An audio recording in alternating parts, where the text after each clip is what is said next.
नमस्कार, मैं हूं आशु दत्त। 30 दिन में कमोडिटी ट्रेडिंग को कैसे मास्टर करें।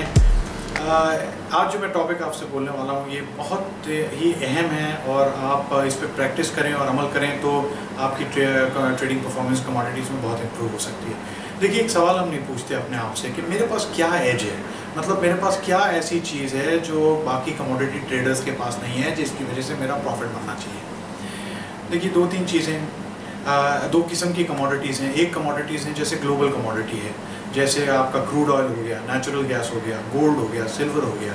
देखिए, इसमें हमारा पर्सनल एज होना बहुत मुश्किल है जब तक हम ये ना देख लें कि हमको ट्रेंड साफ समझ आ गया है और ट्रेंड की वजह से हम खरीद रहे हैं। आप कहेंगे जी मुझे डिमांड सप्लाई आशुरी सब समझ आता है, मैं क्रूड ऑयल कौन सी कंट्री बना रही है, ईरान प्रोडक्शन बना रही है, सऊदी अरेबिया का क्या प्रोडक्शन है। देखिए, मैं आपसे ये कहूँगा कि क्रूड ऑयल जैसी चीज़ों में और गोल्ड में अगर आप ये सब फैक्टर भी पढ़ लें, इतने बड़े बड़े मंजे खिलाड़ी प्लेयर हैं, इतने बड़े बड़े इंस्टीट्यूशनल इन्वेस्टर हैं, इतने बड़े बड़े प्लेयर हैं जो अपने 5 रुपये डालते हैं और 100 रुपये की ट्रेड करते हैं कि उनके खिलाफ या सामने खड़े होना बहुत मुश्किल है। इसलिए इन कमोडिटीज़ में जैसे ही आपको 1 या 2% का लॉस देखिए आपकी ट्रेड डालने के बाद, वो आपका एज है जो मैं आपको बता रहा हूँ, आप उस कमोडिटी से निकल जाओ। अगर वो कमोडिटी उसी डायरेक्शन में जा रही है जहाँ मार्केट जा रहा है और आपने भी वही गेस किया, जैसे 6000 पे आपने क्रूड ऑयल खरीदा, क्रूड जो है 6100 पे हो जाता है, मतलब आप जो है मार्केट के साथ हैं।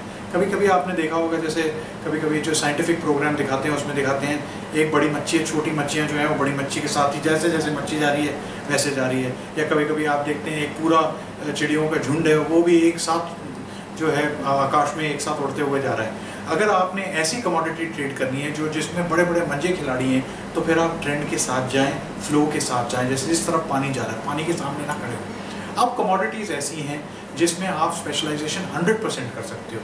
जैसे कमोडिटीज़ जो इंडिया में ट्रेड होती हों, जैसे आपका हो गया टर्मरिक, या हल्दी हो गई, चना हो गया, धनिया हो गई, कार्डमम हो गया, मेंथा ऑयल हो गया, गुआरगम हो गई, गोरम सीड हो गई। इसमें क्या है, देखिए 2-3 किस्म के लोग हैं। फॉरेनर्स को तो कोई खास इंटरेस्ट है नहीं इस चीज़ में, तो एज आपकी पहली बन गई।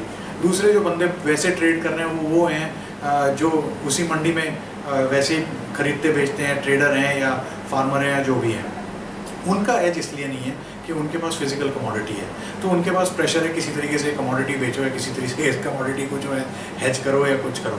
हाँ, तो हो सकता है 1 बार 2 बार 3 बार वो बाकियों को पोजीशन में फंसा दें, मगर उनकी प्रॉब्लम ये है कि उनको ट्रेड डालनी ज़रूरी है। आपको ना ट्रेड डालनी ज़रूरी है। अगर आप थोड़ा सा समझ जाएंगे कमोडिटी किस मूवमेंट में चलती है, और कभी कभी ऐसा तो नहीं होता कि सेलर जो है मिलता ही नहीं है, सिर्फ बायर बच जाते हैं, या जैसे बायर मिलता ही नहीं है, सिर्फ सेलर रह जाते हैं, तो फिर आप जो है बहुत सॉलिड प्रॉफिट बना सकते हैं उस किस्म की कमोडिटीज़ में। तो कमोडिटीज़ को बिल्कुल सेपरेट करके रखिएगा। जो नीच कमोडिटीज़ होती हैं, मतलब जो इंडिया के लिए स्पेसिफिक हैं, जिसमें आप एक्सपर्टीज़ कर सकते हैं, वहाँ आप कॉन्ट्रेरियन होके भी दूसरी साइड से पोजीशन ले सकते हैं। जैसे आपको लगता है मेंथा का कॉस्ट जो है 800 से ऊपर है और 800 आ गया तो ले लीजिए, सेफ है, क्योंकि फिर वो बिल्कुल ऊपर चलना शुरू होगा। या वैसी कमोडिटीज़ जैसे ग्लोबल कमोडिटी है जहाँ बहुत मंजे खिलाड़ी, बहुत पैसे के साथ खिलाड़ी हैं, उनके खिलाफ ना जाएं, उनके साथ फ्लो करें तो आप पैसे बनाएंगे। आज के लिए बस इतना ही। मैं हूँ आशु दत्त। नमस्कार।